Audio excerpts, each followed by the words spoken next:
إن الحمد لله نحمده ونستعينه ونستغفره ونعوذ بالله من شرور أنفسنا وسيئات أعمالنا من يهده الله فلا مضل له ومن يضلل فلا هادي له وأشهد أن لا إله إلا الله وحده لا شريك له وأشهد أن محمدًا عبد الله ورسوله اللهم صل وسلم على نبينا محمد وعلى آله وأصحابه ومن تبعهم بإحسان إلى يوم الدين أما بعد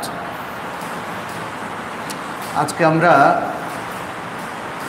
ইমাম মুহাম্মদ বিন ইসমাইল আল বুখারী রাহিমাহুল্লাহর আরেকটি প্রখ্যাত বই আল আদাবুল মুফরাদ থেকে শুরু করব ইনশাআল্লাহ।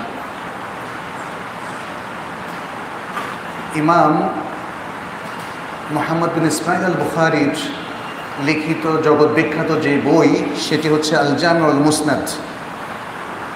সেখানেও কিতাবুল আদাব আরেকটা অধ্যায় আছে, কিন্তু আল আদাবুল মুফরাদ এটা তার আলাদা স্বতন্ত্র আরেকটি গ্রন্থ, যেখানে তিনি অনেকগুলো হাদিস একসাথ করেছেন। প্রায় তার হাদিসের সংখ্যা এখানে 1322টা এবং সহিহ বুখারীর পরে এটি অত্যন্ত গুরুত্বপূর্ণ একটি বই, যেখানে তিনি ইসলামী আদাবের উপর অনেকগুলো বাব তিনি সংযুক্ত করেছেন। 600টারও বেশি বাব এখানে তিনি উল্লেখ করেছেন। জগৎ বিখ্যাত আরেকজন মুহাদ্দিস, যাকে আমরা ইমাম শেখ মোহাম্মদ নাসিরউদ্দিন আল আলবানী বলে জানি রাহিমাহুল্লাহ, তিনি এই বইটিকে তাহকিক করেছেন। এই বইটিকে ফার্দার আরও গবেষণা, আরও অ্যানালাইসিস ইত্যাদি সব কিছু করে এর মধ্য থেকে সহিহ হাদিসগুলোকে আলাদা করেছেন। শেখ আলবানী রাহিমাহুল্লাহ অর্ধ শতাব্দীরও বেশি কাল ধরে তিনি হাদিসের খেদমত করেছেন এবং বিশেষ করে হাদিসের অথেন্টিসিটির উপর তিনি বিশাল কাজ করেছেন। তিনি বুখারী, মুসলিম সহ সুনান আরবাআ এবং এর বাইরে হাদিসের বহু মাসানিদ এবং গ্রন্থের উপর তাহকিক করেছেন। বিশেষ করে যেখানে সহিহ হাদিসের বিপরীত দাঈফ কিংবা জাল হাদিসও পাওয়া যায়, সেগুলোকে তিনি আলাদা করেছেন। এটা ইসলামের খুব বড় একটা খেদমা, কারণ ইসলামকে অথেন্টিকভাবে জানতে হলে আল কোরআনের পর সহিহ হাদিসের প্রয়োজন। আল আদাবুল মুফরাদেও গবেষণা করে তিনি দেখেছেন যে এখানে 1000-এর কাছাকাছি হাদিস হচ্ছে সহিহ এবং বাকি প্রায় 400-র কাছাকাছি হাদিস এখানে দাঈফ। সেগুলো তিনি আলাদা করেছেন সহিহ আল আদাব আল মুফরাদ এই নামে এবং দাঈফ আল আদাব আল মুফরাদ এই নামে। তো আমরা সহিহ আল আদাব আল মুফরাদ থেকে আমাদের আলোচনাটা আজকে শুরু করব ইনশাআল্লাহ, যাতে আল আদাব আল মুফরাদের অথেন্টিক হাদিসগুলো আপনাদের সামনে আলোচনায় আমরা পেশ করতে পারি ইনশাআল্লাহ। এর মধ্যে 550-রও কিছু বাব রয়েছে যেগুলো সহিহ, অর্থাৎ অল্প কিছু সংখ্যক হাদিস সেখানে দাঈফ, অধিকাংশ হাদিস অর্থাৎ আল আদাবুল মুফরাদের সমস্ত হাদিসগুলোকে যদি 4 ভাগে ভাগ করা যায়, তাহলে 4 ভাগের 3 ভাগ হাদিস হচ্ছে সহিহ আর 4 ভাগের 1 ভাগ হাদিস হচ্ছে দাঈফ। আল্লাহ তাদের সকলকে জান্নাতুল ফিরদাউস নসিব করুন, যারা উম্মার জন্য বিশাল খেদমত আঞ্জাম দিয়ে গেছেন, এবং তাদের জুহুদকে আল্লাহ তাআলা কবুল করুন। তারা এত বিশাল জ্ঞান আমাদের জন্য রেখে গিয়েছেন, আমাদের পড়ারও সময় নেই। আল্লাহ আমাদের সকলকে পড়ার, বোঝার এবং আমল করার তৌফিক দান করুন, আমিন। শেখ আলবানী রাহিমাহুল্লাহ তার এই গ্রন্থের শুরুতে কিভাবে তাহকিক করেছেন এবং বিভিন্ন পর্যায়ে কী কাজ করেছেন সেগুলো তুলে ধরেছেন। আমরা সেগুলো একটু স্কিপ করে যাচ্ছি। আমরা এই গ্রন্থের একদম শুরু থেকে ইমাম বুখারী রাহিমাহুল্লাহ যেখান থেকে শুরু করেছেন হাদিস সংকলন দিয়ে, সেখান থেকে আমরা শুরু করছি। ইমাম বুখারী রাহিমাহুল্লাহ আল আদাবুল মুফরাদের মধ্যে প্রথম যে হাদিসটি নিয়ে এসেছেন তার শিরোনাম দিয়েছেন বাবু কাউলিল্লাহি তাআলা ওয়া ওয়াসাইনাল ইনসানা বিওয়ালিদাইহি হুসনা। পরিচ্ছেদ আল্লাহ তাআলার বাণী, আর আমরা মানুষকে তাদের পিতামাতার সাথে সুন্দর ব্যবহারের নির্দেশ প্রদান করেছি। যে হাদিসটি তিনি নিয়ে এসেছেন সেটি হচ্ছে আন আবি আমর আশ-শাইবানি ক্বালা حدثنا صاحب هذه الدار وأومأ بيده إلى دار عبد الله قال سألت النبي صلى الله عليه وسلم أي العمل أحب إلى الله عز وجل قال الصلاة على وقتها قلت ثم أي قال ثم بر الوالدين قلت ثم أي قال ثم الجهاد في سبيل الله قال حدثني بهن ولو استزدته لزادني। এই হাদিসটি সহিহ ইরওয়াউল গালিলের মধ্যেও এসেছে এবং এই হাদিসটি আরও অন্যান্য হাদিস গ্রন্থেও এসেছে। এখানে সাহাবী বলেন আব্দুল্লাহ, তিনি বলেন যে আমি নবী সাল্লাল্লাহু আলাইহি সাল্লামকে প্রশ্ন করলাম আল্লাহর কাছে কোন আমল সবচেয়ে প্রিয়। তিনি বললেন সময় মতো সালাত আদায় করা, as-সালাতু আলা ওয়াক্তিহা আই আলা ওয়াক্তিস সালাহ, সালাতের সময়ের ভিতরে সালাত পড়া। এরপর আমি জিজ্ঞেস করলাম তুম্মা আইয়ুন, এরপর কোনটি উত্তম বা কোনটি সবচেয়ে প্রিয়। ক্বালা তুম্মা বিররুল ওয়ালিদাইন, তারপরে হলো পিতামাতার সাথে সুন্দর ব্যবহার করা, সৎ ব্যবহার করা। এরপর আমি আবারও জিজ্ঞেস করলাম তুম্মা আইয়ুন, এরপর কোন কাজটি উত্তম, কোন কাজটি আল্লাহর কাছে সবচেয়ে প্রিয়।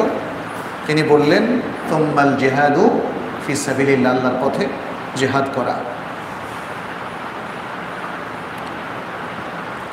ক্বালা হাদাসানি বিহিন্না, এরপর তিনি বললেন যে তিনি এই বিষয়গুলো আমাকে বলেছেন, আমি যদি আরও জিজ্ঞেস করতাম তাহলে আরও তিনি একের পর এক বলতে থাকতেন। তো যেহেতু ইমাম বুখারী রাহিমাহুল্লাহ এই বাবটা বাবা মায়ের সাথে সদ্ব্যবহারের ব্যাপারে নিয়ে এসেছেন, এই হাদিসটা দিয়ে তিনি শুরু করলেন। এই হাদিসের মধ্যে বাবা মায়ের সাথে সদ্ব্যবহারের ফজিলত বর্ণিত হয়েছে। রাসূল সাল্লাল্লাহু আলাইহি সাল্লামকে সাহাবায়ে কেরাম বিভিন্ন পর্যায়ে বিভিন্ন প্রশ্ন করেছেন, জান্নাতে যাওয়ার আমার জন্য কোন আমলটি উত্তম, কোন আমলটি করা উত্তম, এভাবে কোন দেখা যায় রাসূল সাল্লাল্লাহু আলাইহি সাল্লাম এক একবার এক একটা প্রশ্নের দিয়ে শুরু করেছেন, এক একটা উত্তর দিয়ে শুরু করেছেন। এর হিকমত হলো তিনি দেখেছেন যে যে ব্যক্তি জিজ্ঞেস করেছে অথবা যেই জনসভায় তাকে জিজ্ঞেস করা হয়েছিল সেখানে আসলে কোনটা দিয়ে শুরু করাটা উত্তম, কারণ এগুলো সবই ফরজ, কিন্তু এগুলো একটাও নফল নয়, অপশনাল নয়। হয়তো কোনোটা কখনো ফরজ, কখনো ফরজে কিফায়া, এভাবে, বাট ফরজের দরজার চাইতে যেগুলো তিনি উত্তম কাজ হিসেবে অভিহিত করেছেন এর কম নয়। ফলে তিনি কখনো যেটা মানে একটা বিষয় দিয়ে শুরু করেছেন যেটার ঘাটতি তিনি লোকদের মধ্যে দেখেছেন, অথবা তাকে এই কাজ দিয়ে যদি মোটিভেট করা হয় সেটি উত্তম হবে ইত্যাদি। এই হাদিসের মধ্যে রাসূল সাল্লাল্লাহু আলাইহি সাল্লামের সালাতের গুরুত্ব সবচেয়ে বেশি, সর্বাধিক বলে উল্লেখ করেছেন এবং সময় মতো সালাত আদায় করা আল্লাহর কাছে সবচেয়ে প্রিয়তম বলে উল্লেখ করেছেন। সুতরাং সালাত তার ওয়াক্তের মধ্যে পড়ার গুরুত্ব কিন্তু আমরা এখানে পেলাম। তাহলে সেই লোকদের কী অবস্থা যারা সালাতই পড়ে না, ওয়াক্ত মতো পড়ে তো দূরের কথা। আবার একদল লোক আছে যারা ওয়াক্ত চলে যাওয়ার পরে সালাত আদায় করে এবং বলে যে আমি সালাত কাজা করছি। সালাত কাজা করার জন্য সহিহ বুখারীর আরেকটা হাদিস আছে যেখানে রাসূল সাল্লাল্লাহু আলাইহি সাল্লাম বলেছেন যদি কোনো ব্যক্তি ভুলে যায় অথবা ঘুমিয়ে যায় তাহলে সে স্মরণ হলে যেন সালাত পড়ে অথবা ঘুম থেকে উঠে যেন সালাত পড়ে। কারণ ওটা তার জন্য ওয়াক্ত, এবং সে সময় সালাত পড়াটাই তার জন্য কাফারা। তার মানে হচ্ছে ইচ্ছা করে সালাতের ওয়াক্ত পার করে সালাত পড়ার কোনো অপশান নাই। কেউ যদি প্ল্যান করে যে আমি সালাত কাজা করব আজকে, যেহেতু আমার অনেক ব্যস্ততা আছে, তাহলে এর কোনো সুযোগ আসলে নাই। এটাকে বলা হয় ইদাআতুস সালাহ। এটাকে তাখিরুস সালাহ অথবা কাদাউস সালাহ বলা হয় না। তাখিরুস সালাহ মানে হচ্ছে সালাত বিলম্ব করে পড়া, আর কাদাউস সালাহ মানে সালাত আদায় না করে কাজা করা। মানুষ যেটাকে ভাবে যে আমি সালাত রক্ত চলে যাওয়ার পরে একসাথে কয়েকটা সালাত কাজা করব, অনেককেই প্ল্যান করতে দেখা যায়। কিন্তু এটা কাদাও নয়, তাখিরও নয়। তাহলে এটা কি? এটা ইদাআতুস সালাহ। এটা আত-তাখির আনিস সালাহ। আত-তাখির আনিস সালাহ হলে সেটা হচ্ছে ইদাআতুস সালাহ। সালাতের সময় চলে যাওয়ার পরে যদি কেউ সালাতকে বিলম্ব করে পড়ে বা আদায় করে, তাহলে সেটা হলো ইদাআতুস সালাহ। এটা কোরআনে আল্লাহ তাআলা উল্লেখ করেছেন, ফাখালাফা মিন বা'দিহিম খালফুন আদাউস সালাহ ফাসাউফা ইয়ালকাউনা গাইয়া। এরপর আসলো একদল অপদার্থ মানুষ, খারাপ মানুষ, যারা সালাতকে লস করলো, মিস করলো। দেখেন কোরআন বলছে কি, তারা সালাতকে মিস করলো, কারণ সালাতে রক্ত চলে যাওয়ার পরে তারা সালাত পড়লো। তার মানে এই পড়াটাকে আর কোরআন এস্টিমেট করলো না, গণ্য করলো না। তাহলে সালাতটা কি হলো? ইদাআত হয়ে গেল, হারিয়ে গেল। সালাত আপনি মিস করলেন, আপনার সালাত আর আদায় হলো না। আদায় না হলে কাজাও হবে না। তাদের পরিণাম ভয়াবহ। তারা জাহান্নামের গাই উপত্যকার মুখোমুখি হবে, সেখানে প্রবেশ করবে। এভাবে আল্লাহ তাআলা শাস্তির বর্ণনাটা দিলেন। এই জন্যে আমাদের অনেকেই কোরআন হাদিসকে নিজের ইচ্ছা মতো ব্যাখ্যা করে, সেভাবে করলে হবে না। শরিয়ত আমাদেরকে অপশন দিয়েছে যদি আমরা ভুলে যাই, কারণ কেউ তো ইচ্ছে করে প্ল্যান করে ভুলতে পারে না, ভুলে যায়। মানুষ ভুলে যায়, মানুষ দুর্বল। সে যদি সত্যিই ভুলে যায় তাহলে স্মরণ হওয়ার সাথে সাথে সে পড়বে। মানুষের উপর ঘুম গালেব হয়ে যায়, সে যদি ঘুমিয়ে পড়ে তাহলে ঘুম থেকে ওঠার পরে সে সালাত আদায় করবে। আচ্ছা, এরপরে দ্বিতীয় বিষয়টা হলো কি, বিররুল ওয়ালিদাইন। আল কোরআনে আল্লাহ তাআলা বহু জায়গায় বাবা মায়ের সাথে ইহসান করা, সদ্ব্যবহার করা, উত্তম আচরণ করা, সুন্দর কথা বলা, এটাকে ফরজ করে দিয়েছেন। অনেকগুলো সূরার বিভিন্ন আয়াতে মা এবং বাবা কি কষ্ট করেন সেটা তুলে ধরেছেন। বনী ইসরাইলের মধ্যে সুন্দর নীতিমালা দিয়ে দিয়েছেন। সূরা লোকমানের মধ্যে বাবা মায়ের সাথে সুন্দর আচরণের নির্দেশ দিয়েছেন।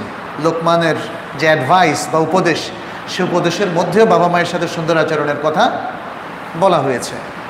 আর বনী ইসরাইলের মধ্যে বলেছেন, ইম্মা ইয়াবলুগান্না ইনদাকাল কিবারা আহাদুহুমা আও কিলাহুমা ফালা তাকুল লাহুমা উফফিউ ওয়ালা তানহারহুমা ওয়া কুল লাহুমা কাওলান কারীমা। তাদের উভয় অথবা কোনো একজন যদি তোমাদের কাছে বৃদ্ধ বয়সে পৌঁছে যায়, তাহলে তাদেরকে উফ শব্দটাও বলো না, তাদেরকে ধমক দিও না, তাদের সাথে উত্তম কথা বলো। এছাড়া বলেছেন, ওয়াকাদা রব্বুকা আল্লা তা'বুদু ইল্লা ইয়া। আর তোমার রব নির্দেশ দিয়েছেন যে তোমরা যেন তার ইবাদত ছাড়া আর কারো ইবাদত না করো। ওয়াবিল ওয়ালিদাইনি ইহসানা, এবং তোমাদের পিতামাতার সাথে সুন্দর আচরণ করো। এই জন্য সালাতের মতো মহান বিশাল ইবাদতের পরেই আল্লাহর কাছে উত্তম কাজ হলো কি? বাবা মায়ের সাথে সুন্দর আচরণ করা। ইসলাম সার্বিকভাবে মানুষের সার্বজনীন ওয়েলফেয়ার বা কল্যাণের নির্দেশ দেয়। ইসলামের সমস্ত বিধান, সেটা ইবাদত হোক আর মুআমালাত হোক, মানব কল্যাণকে ঘিরে আবর্তিত। ইবাদতের সমস্ত প্রোগ্রামগুলো এভাবেই আল্লাহ তাআলা সেট করেছেন। মানুষের মধ্যে যাতে ইবাদতের মধ্য দিয়ে আল্লাহ মুখিতা তৈরি হয়, মানুষ যেন আল্লাহর দিকে ফিরে আসে, যেন আল্লাহকে স্মরণ করে। কারণ এটাই হচ্ছে আল্লাহ দারাজার ইবাদা। এবং আল্লাহকে স্মরণে রাখলেই সে আল্লাহর অন্যান্য নির্দেশগুলো পালন করবে। এই জন্য আনুষ্ঠানিক রিচুয়াল এবং ইবাদতগুলো দেওয়া হয়েছে। 5 ওয়াক্ত সালাত 5টা টাইমে ডিস্ট্রিবিউট করা হয়েছে। বৎসরে একটা স্পেশাল মাসকে সিয়ামের জন্য খাস করা হয়েছে। জীবনে একবার সামর্থ্যবানদের জন্য হজের বিধান দেওয়া হয়েছে। প্রতি বছর ঈদুল আজহায় কুরবানির ব্যবস্থা করা হয়েছে।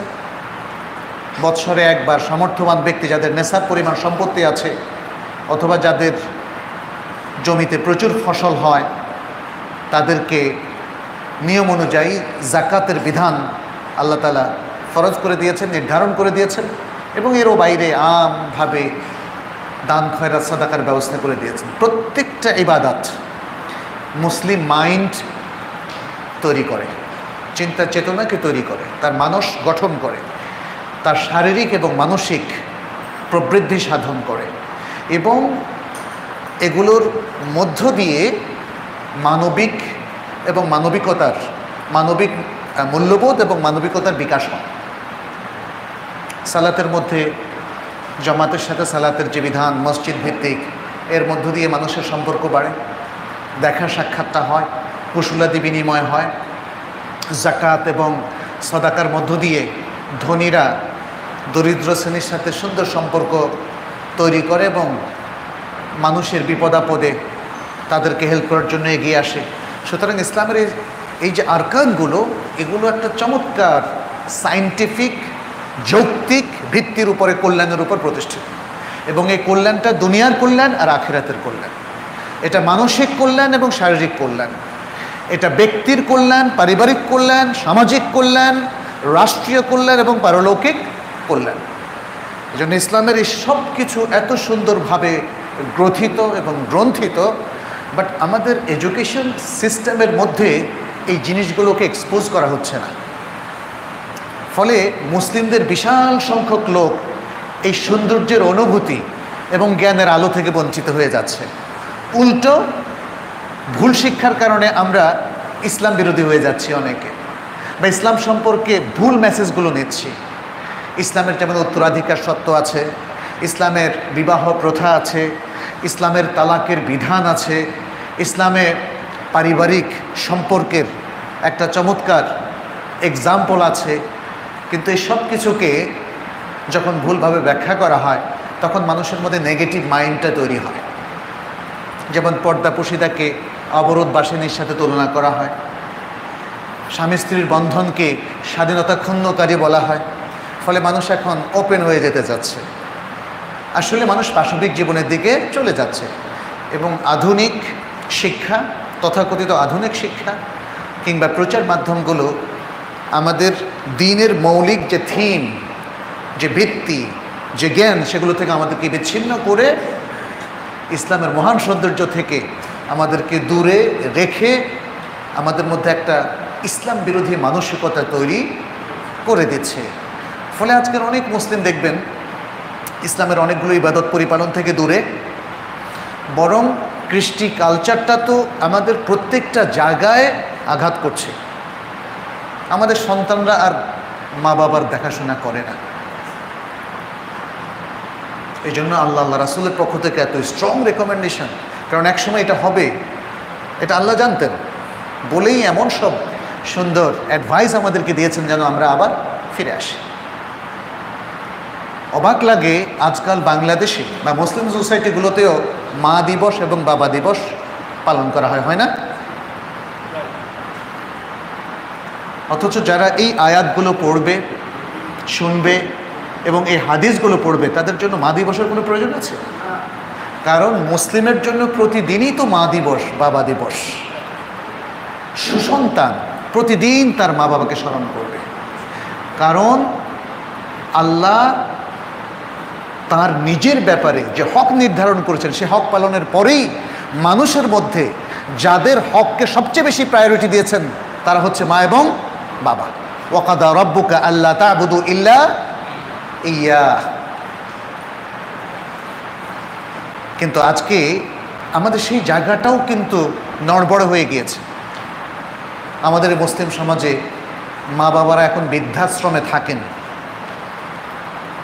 বৃদ্ধাশ্রম খারাপ জায়গা না, যাদের কারো যদি জোর করে মা বাবাকে বৃদ্ধাশ্রমে পাঠায়, সেটা ইসলামের দৃষ্টিতে অত্যন্ত আপত্তিকর একটি বিষয়, অবজেকশনেবল একটি বিষয়।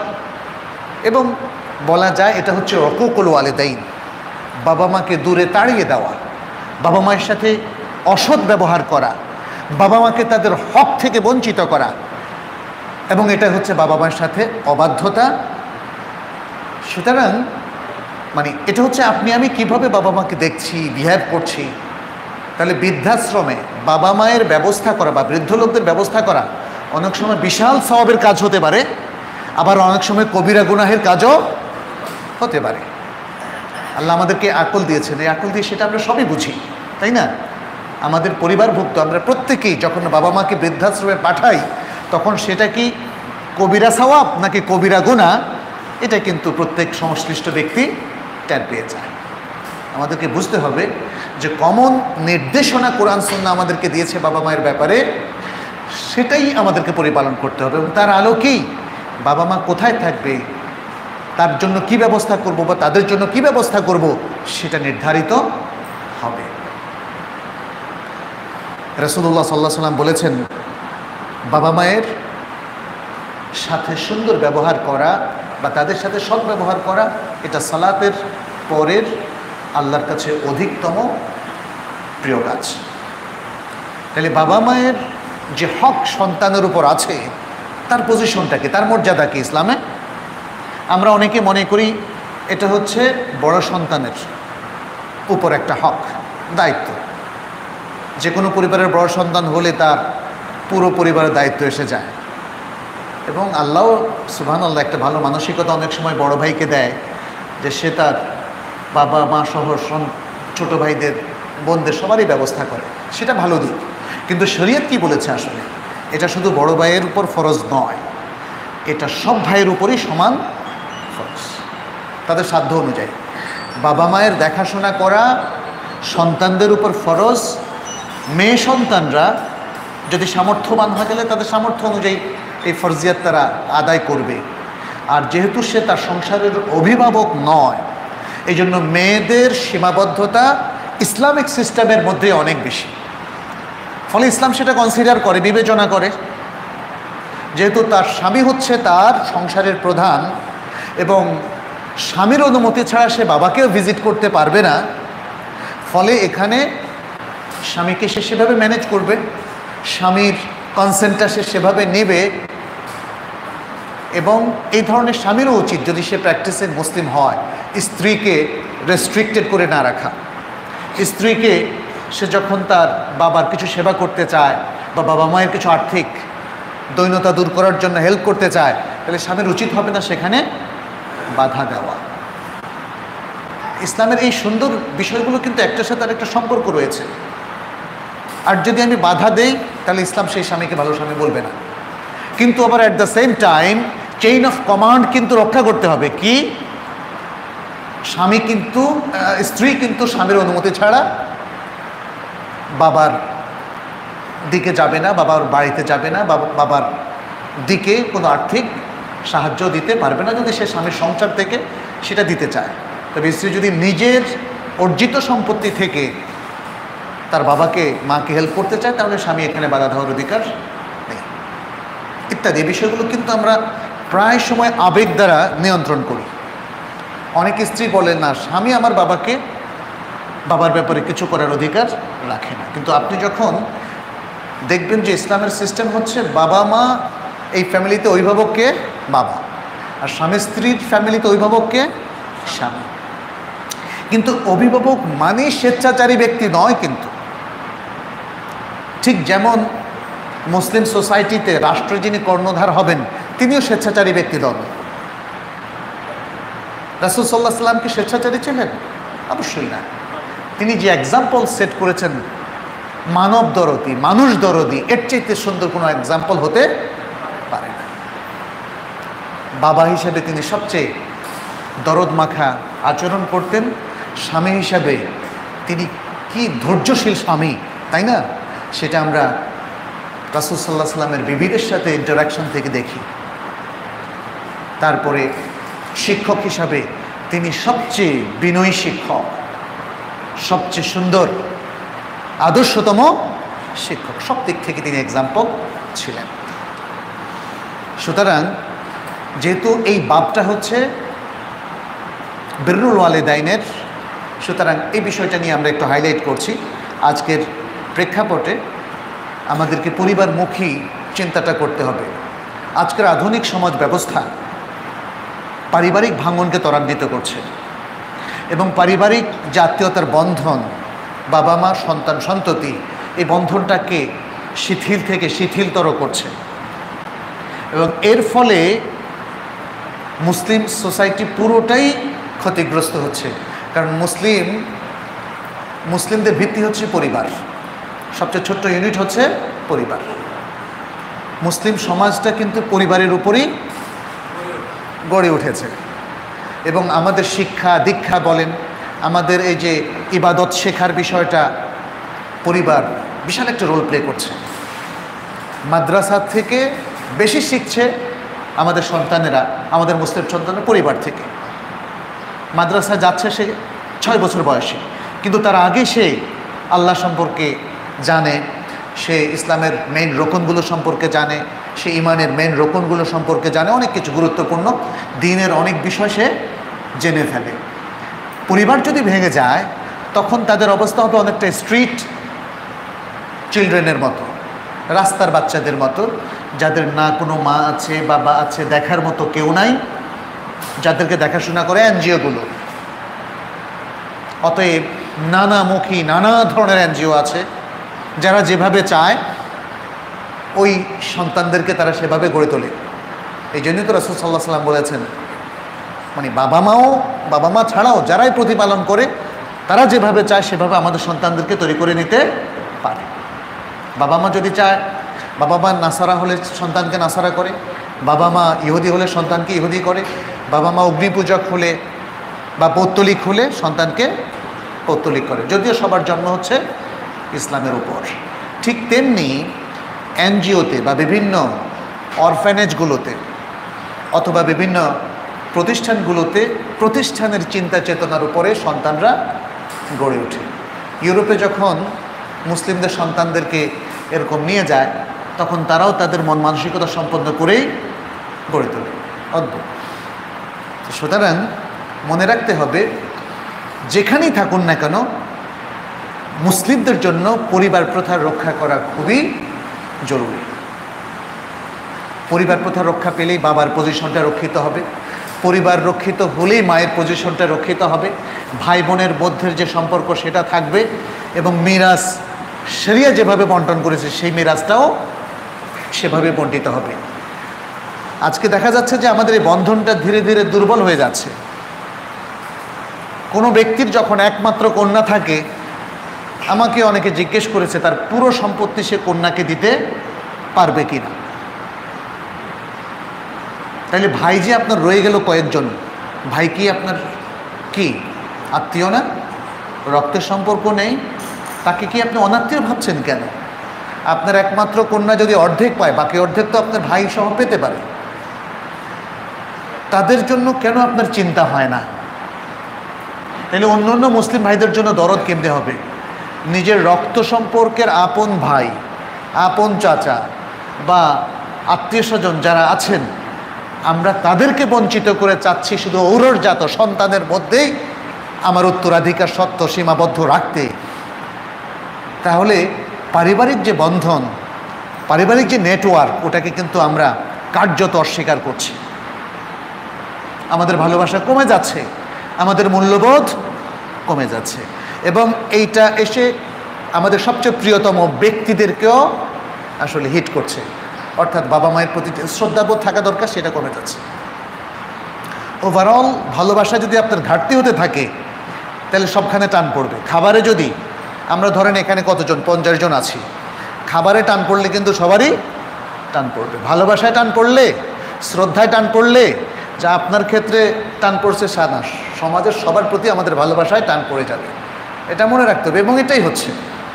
হয়তো 2-4 জনকে আমরা একটু বেশি প্রাধান্য দিচ্ছি, খুব ক্লোজ, কেউ যেমন তার হতাশ শুধু সন্তানকে গুরুত্ব দিচ্ছে আর কাউকে না, আর কেউ তার কাছে পাত্তা পায় না।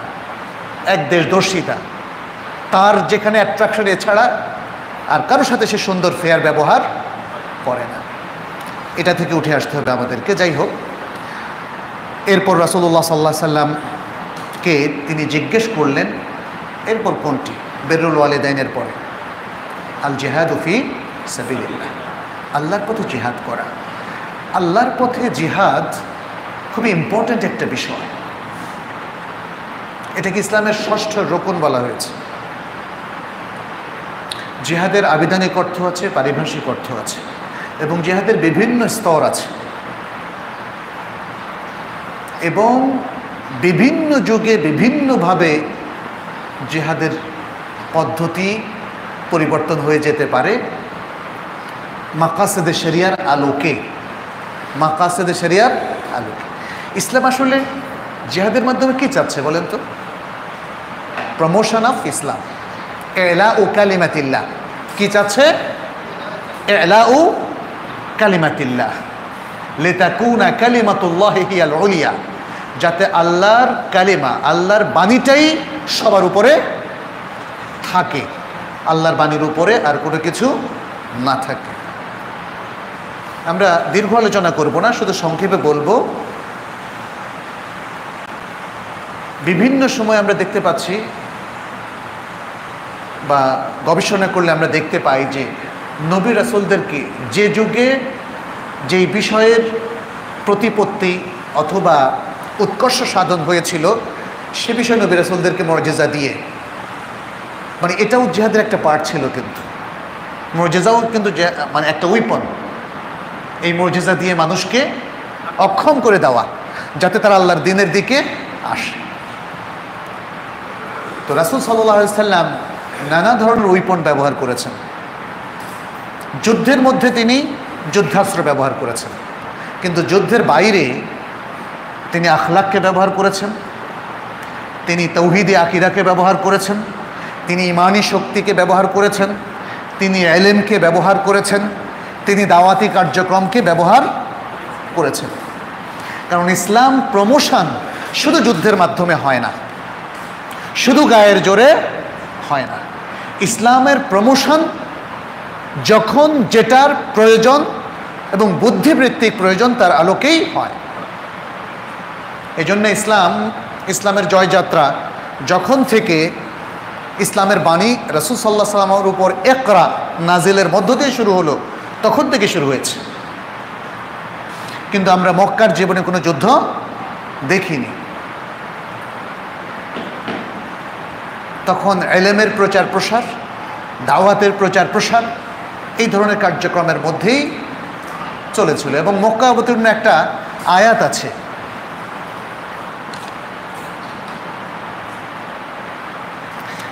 ওয়াজাহিদহুম বিহি জিহাদান কাবীরা, আর তাদের সাথে বড় জিহাদ করুন। এখানে বড় জিহাদটা কি? যুদ্ধ নয়, কিন্তু অস্ত্রের ব্যবহার নয়। বড় জিহাদ হচ্ছে আসলে দ্বীনের কথাকে প্রচার করুন, প্রসার করুন, মানুষকে জানিয়ে দিন। এজন্য তালিম, তারবিয়ত, দাওয়া এটা জিহাদের গুরুত্বপূর্ণ স্তর। যদিও কোনো কোনো ইবাদতকে আবার জিহাদ বলেছেন রাসূল সাল্লাল্লাহু আলাইহি ওয়াসাল্লাম, কখনো যেমন হজকে বলেছেন, আবার বাবা মায়ের খেদমতকেও বলেছেন ফাফিহিমা ফাজাহিদ, ফাফিহিমা ফাজাহিদ। মানে এক ব্যক্তি বাবা মাকে রেখে সে জিহাদে যেতে রাসূল সাল্লাল্লাহু আলাইহি ওয়াসাল্লামের কাছে এসেছে, যুদ্ধে যেতে। রাসূল সাল্লাল্লাহু আলাইহি ওয়াসাল্লাম বললেন, বাড়িতে কাকে রেখে এসেছো? বাবা মাকে রেখে এসেছি। বললেন ফাফিহিমা ফাজাহিদ, তাহলে ওই বাবা মায়ের মধ্যে তাদের খেদমত করেই তুমি জিহাদের কাজটা সেরে নাও। সুবহানাল্লাহ। সুতরাং স্থান, কাল, পাত্র ভেদে এই বিষয়গুলো নির্ধারণ করতে হবে। আমাদের মধ্যে অনেক সময় একদেশদর্শিতা চলে আসে। সুতরাং একদেশদর্শিতা বাদ দিয়ে বরং প্রত্যেক যুগে উলামায়ে কেরাম এই প্রত্যেকটা বিষয়কে কিভাবে ইমপ্লিমেন্ট করতে বলেছেন, মূলধারার উলামায়ে কেরাম, আমাদের পছন্দ হোক আর না হোক, তাদের সেই ইনস্ট্রাকশন এবং তাদের নির্দেশনা মেনেই আমাদেরকে চলতে হবে। 10 জন 10 রকম বলবেন সেটা হবে না। উম্মার জন্য আজকে ঐক্যবদ্ধ হওয়া খুবই প্রয়োজন। উম্মার শক্তিগুলোকে বুদ্ধিবৃত্তিকভাবে কাজে লাগানো আজকে খুবই প্রয়োজন। আজকে ভালো ভালো শিক্ষা প্রতিষ্ঠানের খুবই প্রয়োজন, এবং মারাকিজুদ দাওয়া, যেখান থেকে বিশুদ্ধভাবে দ্বীনের প্রচার প্রসার হবে, ইমানের এবং আকীদার বিষয়গুলো মানুষের কাছে যাবে, সেগুলোর বড়ই প্রয়োজন। এই জায়গাগুলোকে নড়বড়ে রেখে অন্য যতই চেষ্টা করুক না কেন, আসলে ইসলামকে কখনোই শক্তিশালী করা যাবে না। এই জন্যে এখানে আল জিহাদু ফি সাবিলিল্লাহ বলে আসলে সব কিছুকেই অন্তর্ভুক্ত করা হয়েছে, দ্বীনের সার্বিক সকল প্রচেষ্টা, সেখানে কখনো যুদ্ধও থাকতে পারে ইত্যাদি সব কিছুকে। আর যুদ্ধের মতো গুরুত্বপূর্ণ বিষয়, এটা একজন ব্যক্তি সিদ্ধান্ত নেবে না, বা হঠাৎ এক এলাকার লোক সিদ্ধান্ত নেবে না। এর জন্য মুসলিম নেতৃত্বের এগিয়ে আসতে হবে এবং উলামায়ে কেরামের সমন্বয়ে এই সিদ্ধান্তটা আসবে। আচ্ছা, তাহলে এই হাদিসের পরে আমরা আরেকটা হাদিসে যাচ্ছি।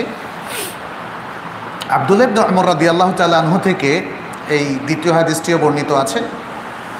তিনি বললেন, রিদার রাব্বি ফি রিদাল ওয়ালিদ ওয়া সাখাতুর রাব্বি ফি সাখাতিল ওয়ালিদ। রবের সন্তুষ্টি পিতার সন্তুষ্টির মধ্যে, এবং রবের ক্রোধ বা রাগ পিতার ক্রোধ বা রাগের মধ্যে। শেখ আলবানী বলছেন যে এই হাদিসটা মাওকুফ, আব্দুল্লাহ ইবনে উমর বলেছেন, এবং হাদিসের পজিশন হচ্ছে এটা হাসান, হুকুম হচ্ছে এটা হাসান। তবে সহিহ রিওয়ায়েতে তিনি বলেছেন, সহিহ রিওয়ায়েতে এটা মারফু হিসাবেও বর্ণিত হয়েছে। মারফু মানে হচ্ছে রাসূল সাল্লাল্লাহু আলাইহি সাল্লাম থেকেও এই বর্ণনাটা এসেছে। হয়তো এমনটা হয়েছে যে হাদিসটা আসলে মূলত বলেছেন কে? রাসূলুল্লাহ সাল্লাল্লাহু আলাইহি সাল্লাম, যেহেতু সহিহ রিওয়ায়েতে এসেছে এবং আস-সিলসিলা সাহিহার মধ্যে শেখ আলবানী এটা নিয়ে এসেছেন। এবং রাসূল সাল্লাল্লাহু আলাইহি সাল্লামের কথাটাই আরেকটা জায়গায় আব্দুল্লাহ ইবনে উমর রাদিয়াল্লাহু তাআলা আনহুমা বর্ণনা করেছেন।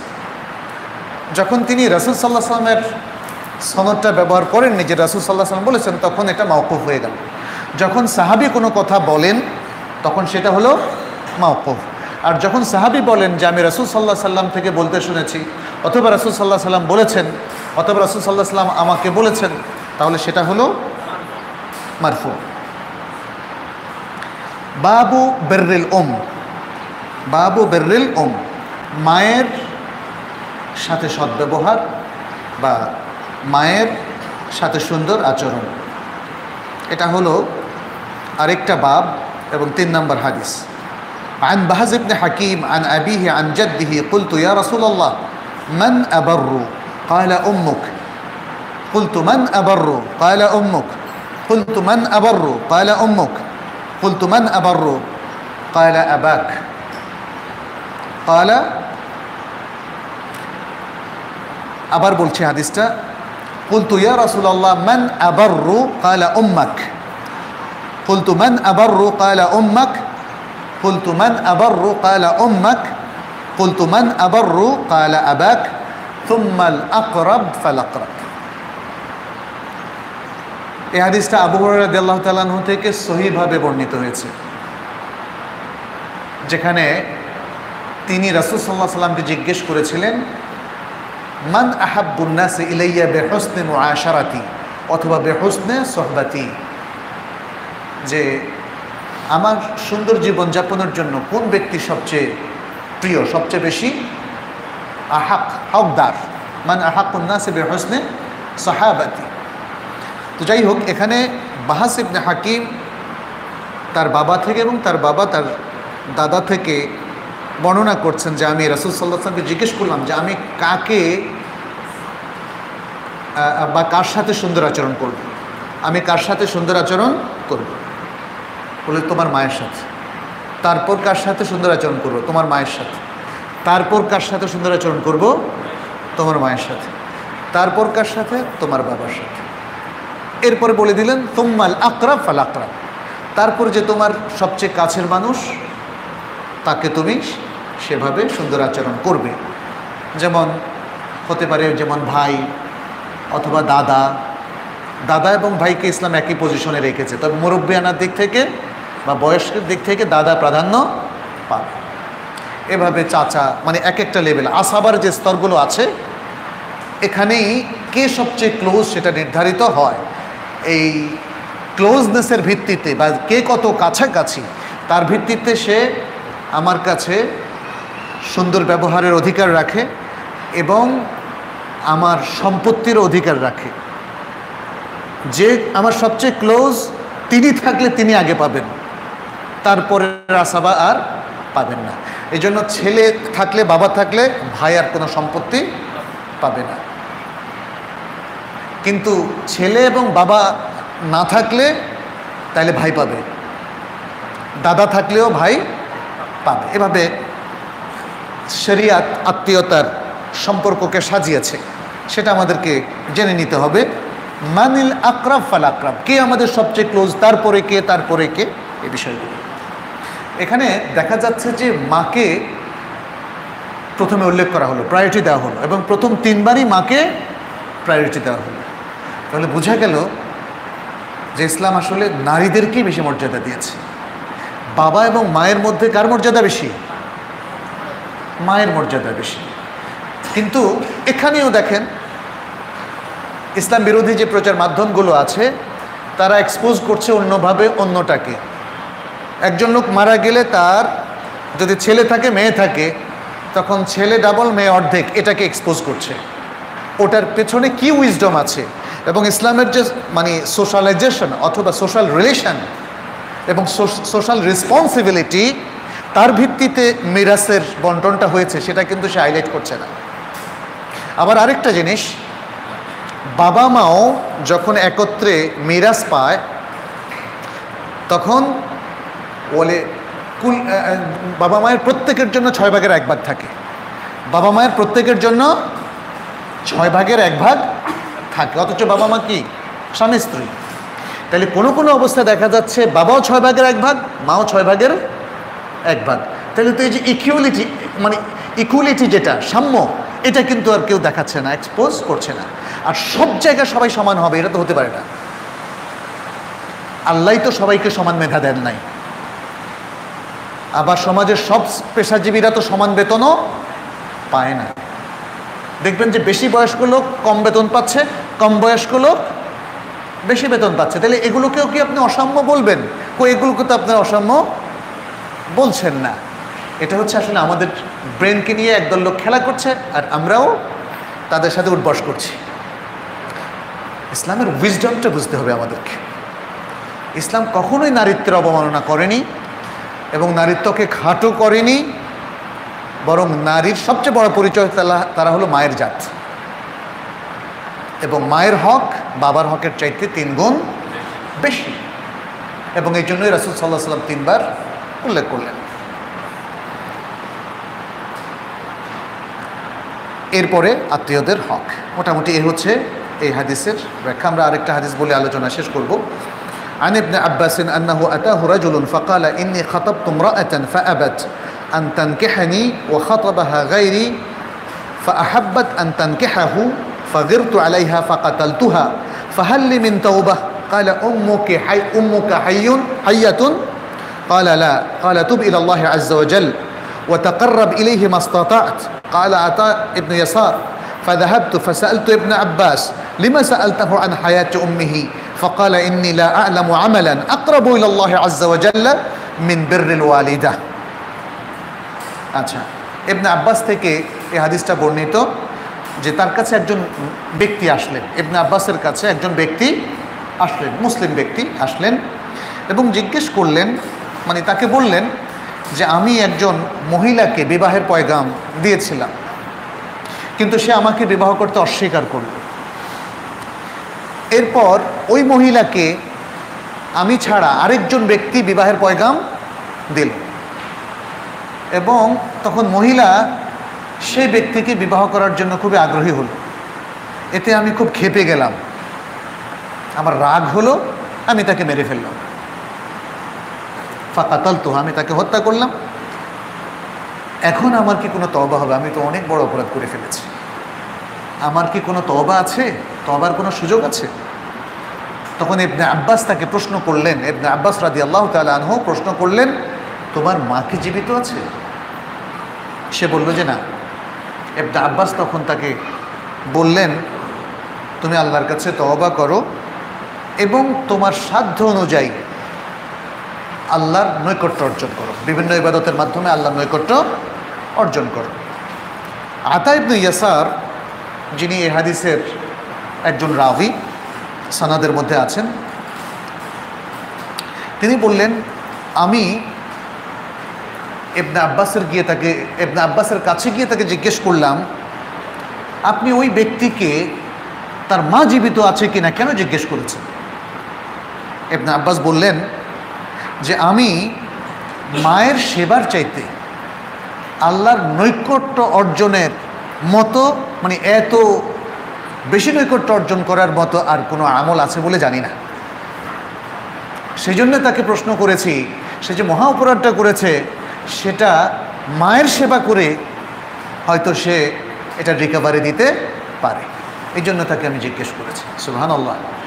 ইবনে আব্বাস হিবরুল উম্মাহ, উম্মতের মধ্যে সবচেয়ে বড় ইন্টেলেকচুয়াল যারা ছিলেন তাদের মধ্যে একজন।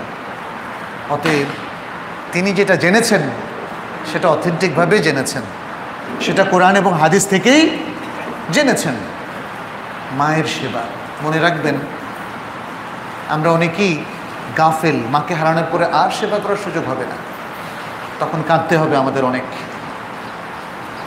আমরা অনেকেই মায়ের মৃত্যুর পর হঠাৎ করে ফিল করি যে আহা, শুধু মাকে তো হারায়নি, সুযোগও হারিয়েছে। অতএব আসুন সময় থাকতেই আমরা মা এবং বাবার মর্যাদাটা বোঝার চেষ্টা করি, আর এটাও বোঝার চেষ্টা করি আমি আমার মা এবং বাবার জন্য কি করছি, আমার সন্তানরা কিন্তু সেটা অবজার্ভ করছে। আমি যদি আমার মা এবং বাবাকে উপেক্ষা করি তাহলে আমার সন্তানও কিন্তু আমাকে উপেক্ষা করবে, এবং নিশ্চিত উপেক্ষা করবে। প্রত্যেক জেনারেশনে কিছু ঘাটতি হয়, প্রত্যেক জেনারেশনে কিছু ঘাটতি হয়। আমার জেনারেশনে বা আমাদের জেনারেশনে এসে মা বাবার প্রতি যতটা দায়িত্ব পরিপালন হচ্ছে, আমাদের পরবর্তী জেনারেশন সেটা কমে যাবে এবং তারপরে আরও কমবে। অতএব আমাদের উচিত হচ্ছে যাতে এই কমাটা বেশি দূর কমতে না পারে, প্রবলভাবে মা বাবার প্রতি আমাদের দায়িত্ব পালন করা এবং এই জেনারেশনকে শেখানো, হাতে কলমে বোঝানো, এই যে দেখো তোমার দাদা দাদিকে আমি কিভাবে সেবা করছি, এটা মনে রাখবা। দেখো এইটা আমি তোমাকে শেখানোর জন্য শুধু করছি না, এটা আমি আমার দায়িত্ববোধ থেকে করছি। অতএব আমরা চাই তোমাদের মধ্যে দায়িত্ব অনুভূতি তৈরি হোক। আমার সেবা করতে হবে এটা অতটা জরুরি নয়, বিশেষ করে বাবা হয়তো বলবেন এক কথা, যতটা জরুরি হচ্ছে তোমার মধ্যে সেন্স অফ রেসপন্সিবিলিটি ক্রিয়েট হওয়াটা।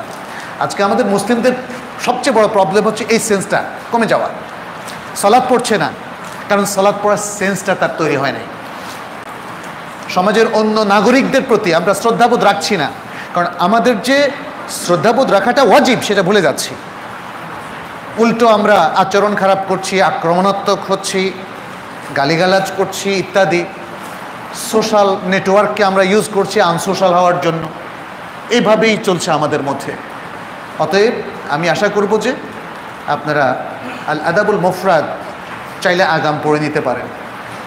ইংরেজি ভার্সন আছে, বাংলাতেও তর্জমা আছে, নেটেও সেগুলো আছে, পড়ে নেবেন এবং আমাদের এখানে ধারাবাহিক আলোচনা চলতে থাকবে ইনশাআল্লাহ। আজকে এই পর্যন্তই থাকবে, এরপরে আমরা অন্য বাবে তৃতীয় বাব থেকে পরবর্তী আগামী শনিবারে ইনশাআল্লাহ যাব। আল্লাহ আমাদের সকলকে তৌফিক দান করুন। হাদা ওয়া সাল্লাল্লাহু সাল্লাম আলা নবিয়ানা মুহাম্মদ ওয়া আলা আলিহি ওয়া আসহাবিহি আজমাইন। আসসালামু আলাইকুম। আমরা এখন প্রশ্ন উত্তর করতে যাব। কিন্তু যারা আগে আইসিটিতে প্রোগ্রামে অ্যাটেন্ড করছেন তাদের একটু বুঝতে বলবো আমি যে এখানে আমাদের কিছু রেস্ট্রিকশন আছে। এখানে আজানের সময়ের সাথে আমাদের শেষ করতে হয়। এখানে আজানটা আমরা নিজেরা একটু এদিক করতে পারতাম না। সব কিছুরই একটা উত্তম আছে, সেটি হচ্ছে আপনি শুরুতে যখন অজু করবেন তখন কাপড় রেখেই অজু করে তারপরে যদি প্রয়োজন হয় কখনো কাপড় কমপ্লিটলি কাপড় থেকে বিচ্ছিন্ন হওয়া, সেটা হতে পারেন। অনেক সময় কারো কারো সেটা প্রয়োজন হতে পারে। আবার কাপড় রেখেও গোসল কমপ্লিট করা যেতে পারে। রাসূল সাল্লাল্লাহু আলাইহি ওয়াসাল্লাম অধিকাংশ সময়, যেহেতু সেই সময় তো একদম নির্জন এরিয়া ছিল না, অধিকাংশ সময় তিনি কাপড় সহই গোসল করেছেন। তিনি সম্পূর্ণ কাপড় থেকে বিচ্ছিন্ন হয়েছেন কিনা এটা ওইভাবে বর্ণনা নাই। কিন্তু কেউ কেউ ধারণা করেন যে তারা স্বামী স্ত্রী যখন একসাথে করেছেন, অন্যরা তখন বাইরে হয়তো কাউকে যেতে নিষেধ করেছেন, এটা কেউ কেউ বলেছেন। বাট এটা এইভাবে হাদিসের মধ্যে স্পষ্ট আসেনি যে তিনি একদম কাপড় থেকে পুরোপুরি বিচ্ছিন্ন হয়েছেন, আল্লাহ তাআলা আলাম। কিন্তু সেটা জায়েজ আছে। জি,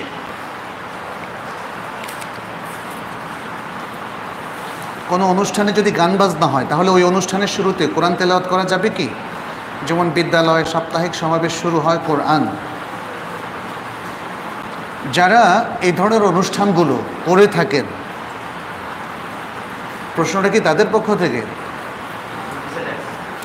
আচ্ছা, তেলাওয়াত দিয়ে। আচ্ছা, সাপ্তাহিক সমাবেশ শুরু হয় কোরআন তেলাওয়াত দিয়ে, কিন্তু এতে জাতীয় সঙ্গীত হারমোনিয়াম বাজানো হয়, এ ধরনের অনুষ্ঠানে তেলাওয়াতের দায়িত্ব নেওয়া কি জায়েজ হবে? যে সমস্ত অনুষ্ঠানে শরীয়ত লঙ্ঘিত হয় সে সমস্ত অনুষ্ঠান আমাদের অ্যাভয়েড করতে হবে। এটা হচ্ছে সাধারণ নীতিমালা। তবে অনেকের ক্ষেত্রে চাকরি সূত্রে তারা পারে না, সেটা ভিন্ন ব্যাপার। আল্লাহর কাছে ক্ষমা কিন্তু চাইতে হবে, পাপ কিন্তু এই জন্য পুণ্যে পরিণত হবে না। গান বাজনা বাদ্য সেই জন্য হালাল কাজে পরিণত হবে না, এটা মনে রাখতে হবে। জি,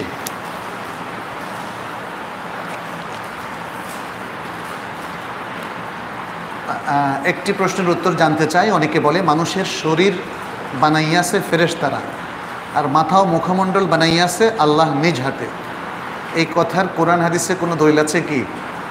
এটা তো শিরকি কথাবার্তা। হ্যাঁ, কোরআনে আল্লাহ তাআলা বলেছেন আল্লাহই মানুষকে সৃষ্টি করেছেন। কত আয়াতে, একটা দুটো আয়াত।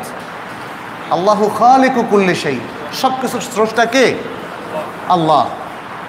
ইয়া আইয়ুহান নাসু তাকু রাব্বাকুমুল্লাযী খালাকাকুম মিন নাফসিন ওয়াহিদা, হে মানুষেরা তোমরা তোমাদের সেই রবকে ভয় করো যিনি তোমাদেরকে সৃষ্টি করেছেন একজন মানুষ থেকে এবং তার থেকে সৃষ্টি করেছেন তার স্ত্রীকে, এবং এই দুজন থেকে সৃষ্টি করেছেন অগণিত নারী ও পুরুষ। সুতরাং আল্লাহর সৃষ্টি কাজে না কোনো ফেরেশতা, না কোনো নবী রাসূল, না কোনো ব্যক্তি, না সৃষ্টি তার কোনো কিছু শরীক হয়েছে তার সাথে, কেউ অংশগ্রহণ করেন। এটা তাওহীদের খেলাফ। স্রষ্টা এককভাবে আল্লাহ, এবং সেটাই আমরা বলি লা ইলাহা ইল্লাল্লাহ ওয়াহদাহু লা শারীকা লাহ, আই লা শারীকা লাহু ফিল উলুহিয়্যাহ ওয়া লা শারীকা লাহু ফির রুবুবিয়্যাহ। উলুহিয়াতের ক্ষেত্রে, ইবাদত পাওয়ার ক্ষেত্রে আল্লাহর সাথে কারো শরীক নাই, এবং রুবুবিয়াতের ক্ষেত্রে সৃষ্টি কাজে, সৃষ্টি পরিচালনার কাজে এবং আরও অন্য অন্য কাজে আল্লাহর সাথে তার কোনো শরীক নাই।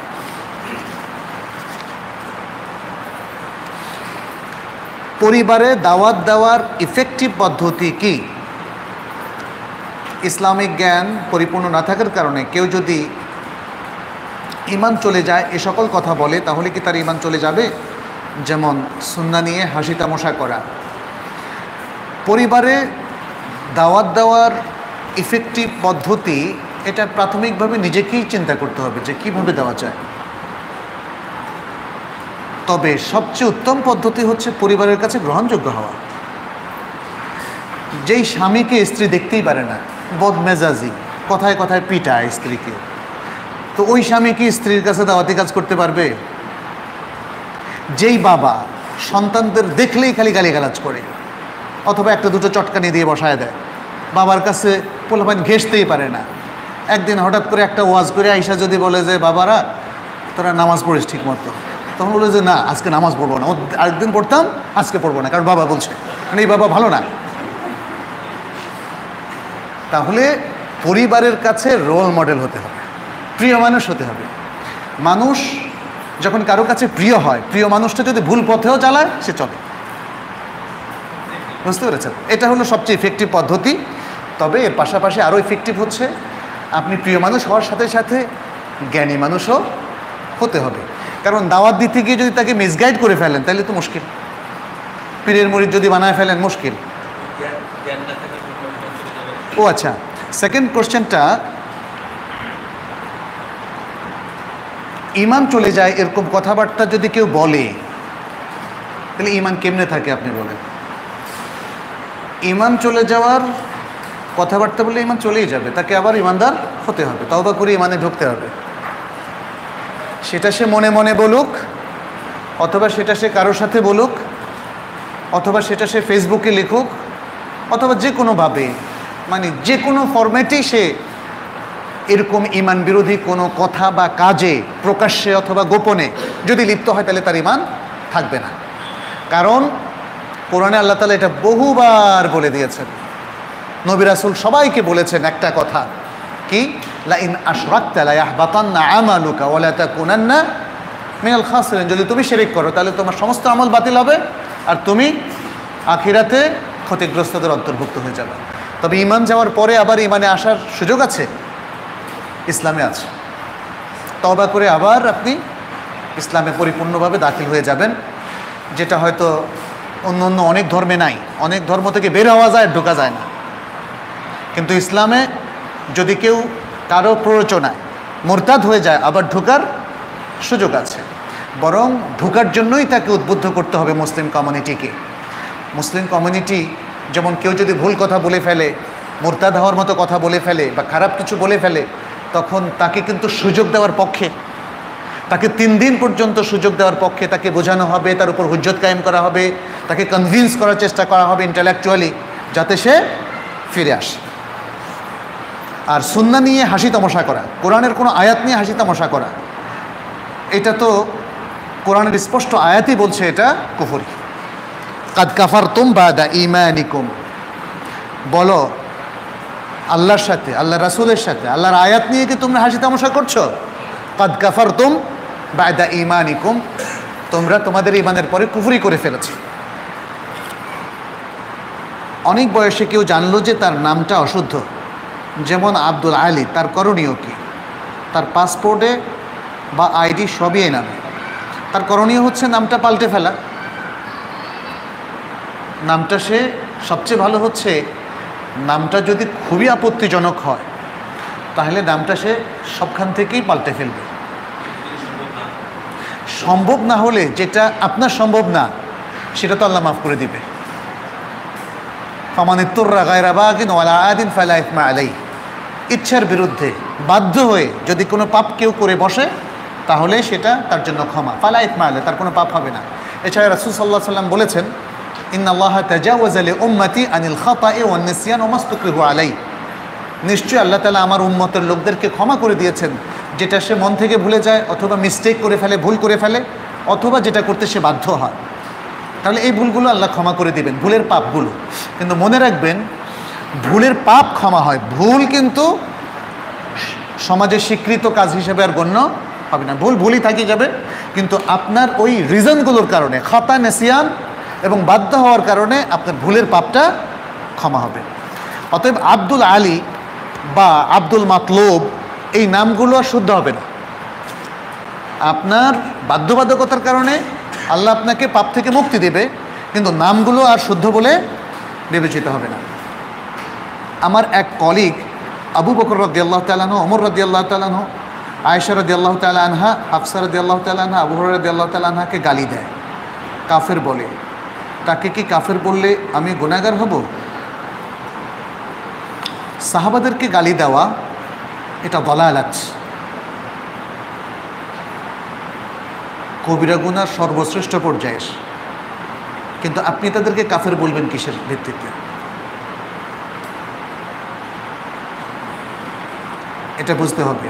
এখানে দুটো মাসালা। এক, সাহাবাদেরকে গালি দিলে কি কাফের হবে কিনা? উত্তর হচ্ছে এটা কুফরির পথকে প্রশস্ত করবে, কুফরির দিকে ঠেলে দিবে, বাট এটা সরাসরি কুফরি নয়। আচ্ছা, সেকেন্ড হচ্ছে একজন ব্যক্তিকে তাকফির করা আপনার মতো ব্যক্তির জন্য সমীচীন হবে কিনা। যে আপনি শুনলেন অমুকে এটা বলছে, অমুকে সাথে সাথে বলায় তুমি কাফের, ও কাফের, সে কাফের, এটাও সঙ্গত হবে না। মানুষ কুফরি করুক আর শিরকি করুক, আমাদের উচিত হবে তাকে বোঝানো যে এটা কুফরি, এটা করো না, এটা কবিরা গুনাহ, এটা করো না, এটা অন্যায়, এটা মহা অন্যায়, এটা করা যাবে না। এ সমস্ত করার মধ্য দিয়ে আসলে মানুষ দিন ধর্ম থেকে, ইসলাম থেকে বের হয়ে যাওয়ার পথকেই উন্মুক্ত করে, প্রশস্ত করে, এভাবে বোঝাতে হবে। কারণ তাকফিরের মাসআলা বড়ই জটিল, এবং তাকফিরের জন্য হুজ্জাত কায়েম করতে হবে, ওই যেটা একটু আগেও বললাম, সময় দিতে হবে ইত্যাদি, তাকে কনভিন্স করার চেষ্টা করতে হবে, অনেক কিছু। আর সবচেয়ে বড় ব্যাপার হচ্ছে তাকফিরের মাসআলা আমাদের ওলামাই কেরাম এটা মুসলিম প্রশাসকদের হাতে ন্যস্ত করেছেন, অথবা ওলামাদের হাতে, অথরাইজড ওলামাদের হাতে, অথরাইজড প্রশাসকদের হাতে, যেন সমাজের মধ্যে নানা ব্যক্তি তাকফিরের মাসআলা নিয়ে যা ইচ্ছা তাই না করে, যেন নিজেদের মধ্যে বিভক্তি এবং কাদা ছোড়াছড়ি না করে। কারণ আজকে আপনি মনে করছেন এটা কুফরি, তাকে কাফের বললেন, সে জেদে আপনাকে কাফের বললো, তাইলে পুরো সমাজে একদল আরেক দলকে কাফের বলাটা চালু হয়ে যাবে, যেটা আসলে কখনোই সঙ্গত নয়। মোমেনদের কবর হবে জান্নাতের টুকরা, আর কাফেরদের কবর হবে জাহান্নামের গর্ত। যেসব মুসলিম একটা সময়ের জন্য জাহান্নামে থাকবেন, তাদের কবর কেমন হবে? মানে খুব ফিলোসফিক্যাল কথাবার্তা না, বা মানতে কি লজিক? এটা কি আল্লাহকে পেঁচে ফেলানোর জন্য নাকি আমাকে পেঁচে ফেলানোর জন্য? মানে বুঝছি, কারণ তাই মানে তার মানে হচ্ছে আল্লাহ এই ব্যাপারে কি বোধ করবে, এটাই তো প্রশ্নটা হচ্ছে। এই যে লোকটা আসলে প্রথমে যাবে জাহান্নামে, পরে যাবে জান্নাতে, সে লোকটার কবরে কি অবস্থা হবে? যাই হোক, কমন কথা হচ্ছে যাদের প্রথম গন্তব্য হবে জাহান্নাম, তাদের কবরটাও তার সাথে লিঙ্কড হবে, তাদের কবরটাও তার সাথে লিঙ্কড হবে। এই জন্য গুনাহগার মোমেন তারাও কবরে কিন্তু অনেক শাস্তি ভোগ করবে, এবং যখন মানুষ তাদের জন্য দোয়া করবে, একটা সময় তার কবরের শাস্তি কমতে থাকবে, কবরের শাস্তিও কমতে থাকবে। এবং যেটা হাদিসে এসছে, বাবা মা, অনেক বাবা মা এক সময় দেখবে যে শাস্তি আর নাই, তখন তারা জানতে চাইবে যে আমার তো সমস্ত আমলি মন খাতে বিচ্ছিন্ন, তাহলে আমারই অবস্থা হলো কেন, এই উন্নয়ন কীভাবে? তো তোমার নেক্সট সন্তান তোমার জন্য দোয়া করেছে। তার মানে হচ্ছে গুনাহগার থাকলে বাবা মা, গুনাহগার বাবা মা, সে কিন্তু শাস্তি ভোগ করতেছিল, কিন্তু একটা সময় মানুষের দোয়া, সন্তানদের দোয়ার কারণে তার সেই ক্ষমা সে প্রাপ্ত হয়েছে। কোনো জায়গায় একটা প্রতিষ্ঠিত সুন্নাহর বিপরীতে আরেকটা সুন্নাহ প্রতিষ্ঠা করতে গিয়ে ফিতনা ফাসাদ তৈরি হলে করণীয় কি? একটা প্রতিষ্ঠিত সুন্নাহর বিপরীতে আরেকটা প্রতিষ্ঠিত সুন্নাহ প্রতিষ্ঠা করতে গিয়ে ফিতনা ফাসাদ তৈরি হলে করণীয় কি? সুন্নাহর বিপরীতে কি সুন্নাহ প্রতিষ্ঠিত হয়? হ্যাঁ,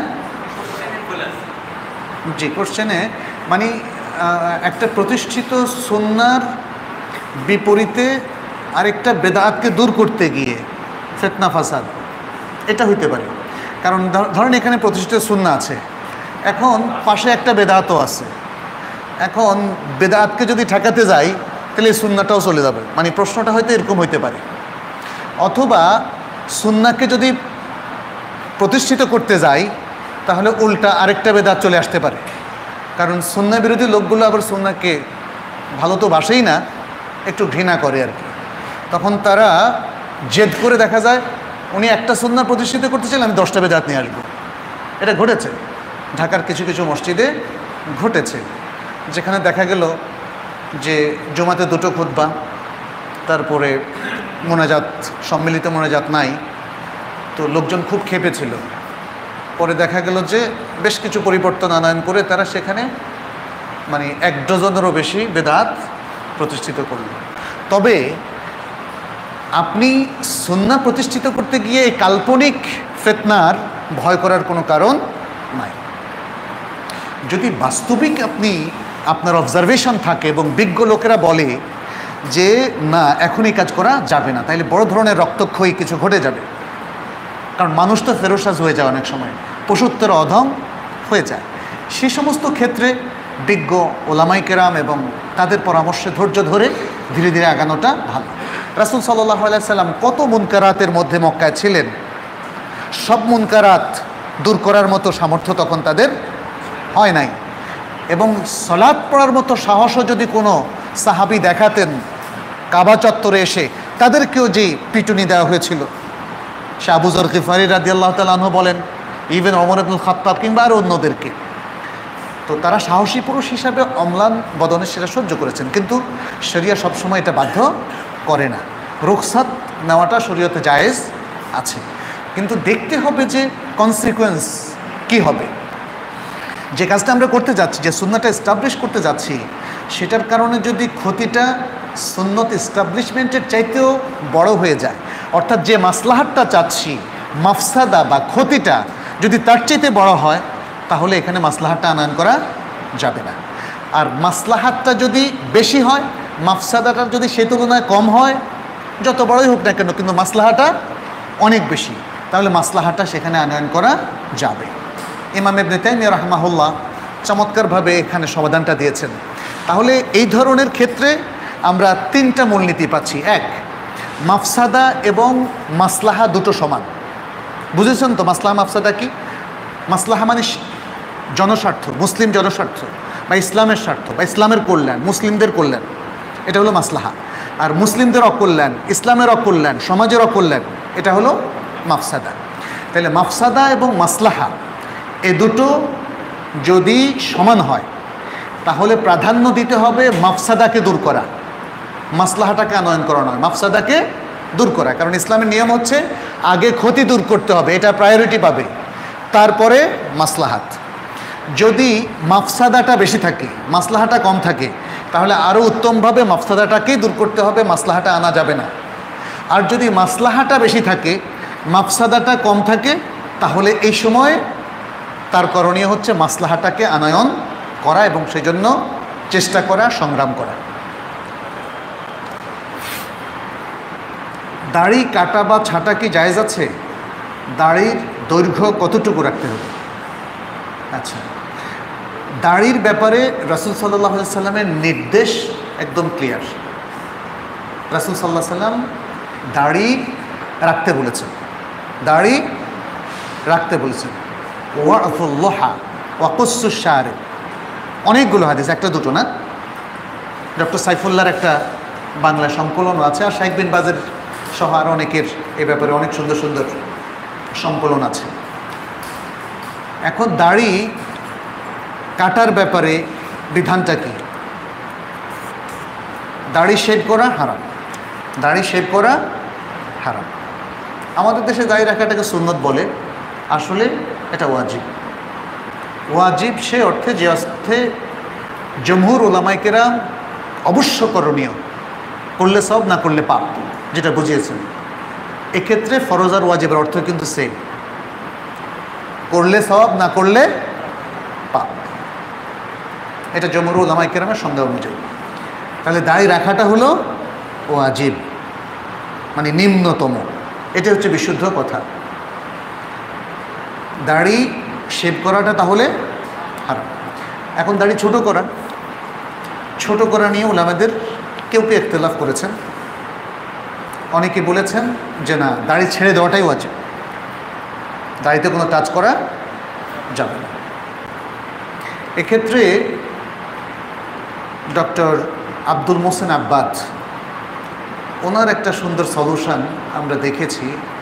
সেটা হচ্ছে, যেহেতু তিরমিজিরও একটা হাদিস আছে,